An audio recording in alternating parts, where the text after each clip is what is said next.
नमस्कार. अश्विनी चॅनलवर तुमचं खूप खूप मनापासून स्वागत आहे. आपल्याकडे आता चालू आहे पितृपक्ष. तर पितृपक्षाला जे पान वाढायचं असतं त्याच्यामध्ये आपल्याला मेन पदार्थ लागतो तो म्हणजे तांदूळाची खीर.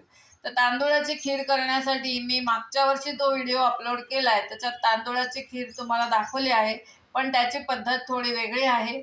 या तांदूळाचा मी आता रवा वगैरे काढून घेणार नाहीये. हे 1 वाटी तांदूळ घेतले आहेत, छोटी वाटी. हे भिजवून ठेवणार आहे. आता हे 4-5 तास मी भिजत ठेवणार आणि मग करणार तांदूळाची खीर. झटपट तयार होणारी तांदूळाची खीर. चला तर मग हे आता आपण भिजायला ठेवूया आणि मग बघूया तांदूळ खीर. तांदूळ स्वच्छ धुवून घेतले आहेत, पाणी घालून भिजायला ठेवले आहेत. छोटी वाटी आहे त्यामुळे हे 2 तास भिजले तरी पण चालतील, पण तुमचं प्रमाण जास्ती असेल तर तुम्ही तांदूळ भिजवण्याचं प्रमाण वाढवायला लागेल. ते समजा तुमचे 4 वाट्या तांदूळ असतील तर तुमचे 4 तास तरी भिजले पाहिजे. आता हे मी 2 तास भिजायला ठेवणार आहे आणि मग ह्याची खीर दाखवणार आहे. हे पहा मंडळी, आपल्याला तांदूळाची खीर करायची. त्यासाठी तांदूळ भिजवायला ठेवले होते. हे बासमती तांदूळ घेतले आहेत. तुम्ही कुठलेही तांदूळ घ्या, रोज भात करता ते तांदूळ घेतले तरी चालतात. आता हे आपण मिक्सरच्या छोट्या भांड्यात घालूया आणि ह्याचा रवा करूया. म्हणजे थोडंसं जाडसर वाटून घ्यायचं आहे. रवा करायचा आहे म्हणजे जाडसर वाटून घ्यायचं आहे. असे ओले तांदूळच घालायचे आहेत. हे सुकवायचे वगैरे नाही आहेत. आता सुकवायचे नाही, आणि जर सुकवायचे असतील तर हे धुवा आणि पाण्यात भिजत ठेवू नका. तसेच पंख्याखाली वाळवा आणि मग कोरडा रवा काढा. पण हा आता मी ओलाच काढणार आहे. आता हे पाणी फेकून देणार आहे आणि हे मिक्सरच्या भांड्यातनं काढून घेऊया. हे पहा, आम्ही पाणी काढून टाकलं आहे. आता आपण ते मिक्सरच्या भांड्यात घालूया.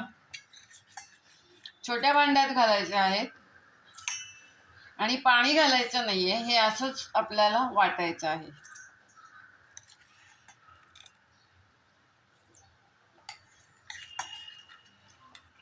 हे छोटी 1 वाटी तांदूळ आहे.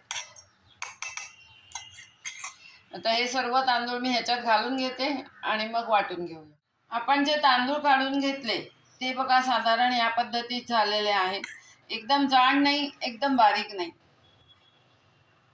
हे बघा असे घेतले. थोडासा रवा ठेवायचा तो. आता हे तुपावर भाजायचं आहे आणि मग ह्याच्यावर गरम पाणी घालायचं आहे, म्हणजे हे शिजेल. आणि शिजल्यानंतर दूध साखर घालायची आहे. तेव्हा आता आपण हे तुपावर भाजून घेऊया.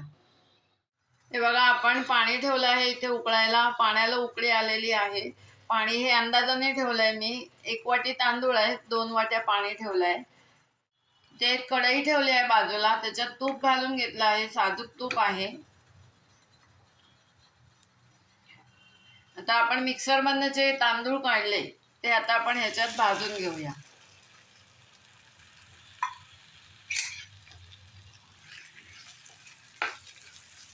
हे 5 मिनिटं चांगले भाजायचे, म्हणजे ती खीर चांगली होईल. नाही तर खीर चिकट चिकट होईल. तांदूळ थोडे भाजत आले की ह्याच्यातच बदाम, पिस्ता, काजू काप टाकून द्यायचे. मग तेही भाजून घ्यायचे, कारण ते आपण आता तुपात काही तळून घेतले नाहीये, त्यामुळे ते ह्याच्यात पण भाजले गेले तरी चालतील. आपण ह्याच्यात 1 चिमूट मीठ घातलंय, 1 चिमूट.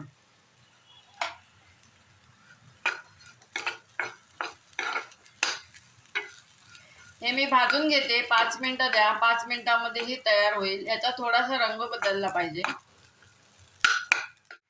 आता हे तांदूळ भाजून झाले आहेत. आपण ह्याच्यामध्येच थोडेसे काजू, बदाम, पिस्ता काप घालून घेऊया. ते पण त्याच्यामध्ये शिजून जातील आणि परतले पण जातील. नाहीतर हे आधी तूप टाकल्यावर थोडेसे तळून घ्या, बाहेर काढा आणि मग तांदूळ घाला. आता या ज्या गुठळ्या दिसत आहेत ह्या तशा राहणार नाहीत, ह्या मोडतील. आपण आता पाणी घालायचंय आणि ते शिजवून घ्यायचे. हे असं भाजल्याने काय होईल, थोडी खिरीला छान खमंगपणा येईल थोडा, आणि खीर चांगली खुटखुटीत होईल. नाहीतर मग असे चिकट गोळा होईल खीर, आपण जर हे भाजलं नाही तर. ही झटपट तयार होणारी खीर आहे. तांदूळाचा रवा काढत बसायला नको. तुम्हाला जेवढी खीर करायची तेवढे तांदूळ 1-4 तास भिजायला ठेवा. 2 तास खूप होणार.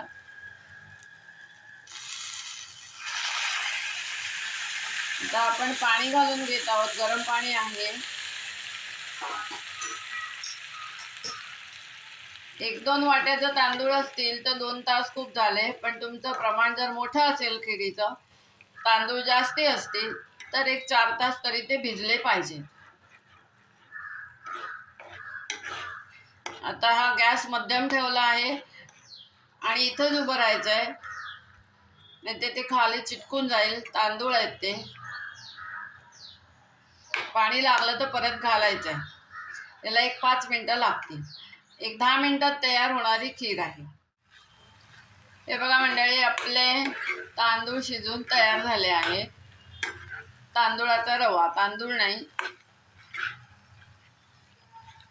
आता हे शिजून झालेलं आहे. हे आधी पाण्यात शिजवून घ्यायचं आणि मगच दूध घालायचं. हे दुधात शिजणार नाही.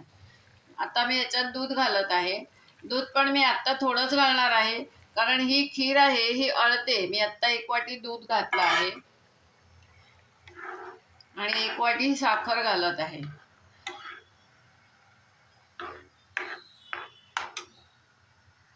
आता ह्याच्यात मी ही 1 वाटी साखर घालत आहे.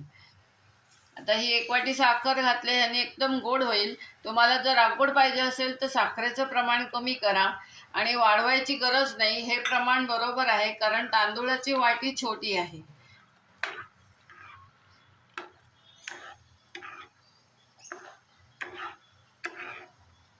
ही आपली रोजची नेहमीची आमटीची वाटी आहे, त्याने मी साखर घालून घेतली आहे. आता हे चांगलं उकळू द्या. एक 5 मिनिटं उकळेल. मग ह्याच्यात वेलची पावडर घालूया आणि केशर घालूया. हे पहा मंडळी, आपली खीर तयार झाली आहे, उकळली आहे. आता आपण ह्याच्यात वेलची पावडर घालूया, कारण वेलची पावडर आणि केशर घालून पण आपल्याला 5 मिनिटं ठेवायची आहे.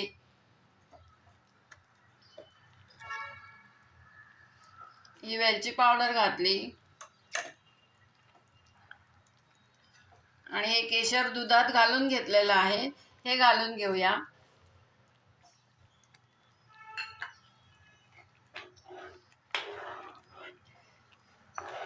ही तांदूळाची खीर आपल्या पितृपक्षात फार महत्त्वाची आहे. पितृपक्षातच ही तांदूळाची खीर केली जाते. ही पहा, आपली खीर तयार झाली आहे. मी गॅस बंद करत आहे. ही आता आपण काढून घेऊया. आता ही तांदूळाची खीर आपल्याला पितृपक्षातच लागते. फक्त पितृपक्षात, श्राद्ध पितृपक्ष तुमचे काही दिवस असतात 13व्या दिवसापर्यंत, त्या दिवसाला ही खीर आपल्याकडे लागते. ही खीर निषिद्ध मानली जाते, त्यामुळे ही खीर आपण शुभ कार्याला करत नाही. फक्त पितृपक्षात ही खीर केली जाते. त्या पानावर अतिशय महत्त्वाची आहे ती खीर, तो आणि 5 भाज्या. आता 5 भाज्यांचा व्हिडिओ मी तुम्हाला उद्या परवा दाखवणार आहे, पण त्या 5 भाज्या वेगळ्या करणार नाहीये, सगळ्या एकत्र करून मस्त भाजी बनवणार आहे. तेव्हा व्हिडिओ बघायला विसरू नका. ही खीर आता आपण काढून घेऊया. अशा प्रकारे आपली बनली आहे तांदूळाची खीर. आपण काजू बदाम पिस्ता काप त्याच्या आतमध्ये घातलेले आहेत, पण थोडेसे वरून घालत आहे.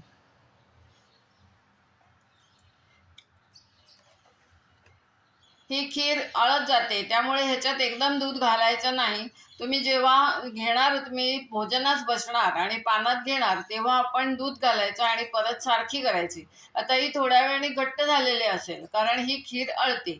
अशी ही तांदूळाची खीर. जर का तुम्हाला आवडली असेल तर लाईक करा, शेअर करा. चॅनलला जे नवीन असतील त्याने अवश्य सबस्क्राईब करा. धन्यवाद. आता आपली भेट एका छानशा व्हिडिओसोबत होणार आहे.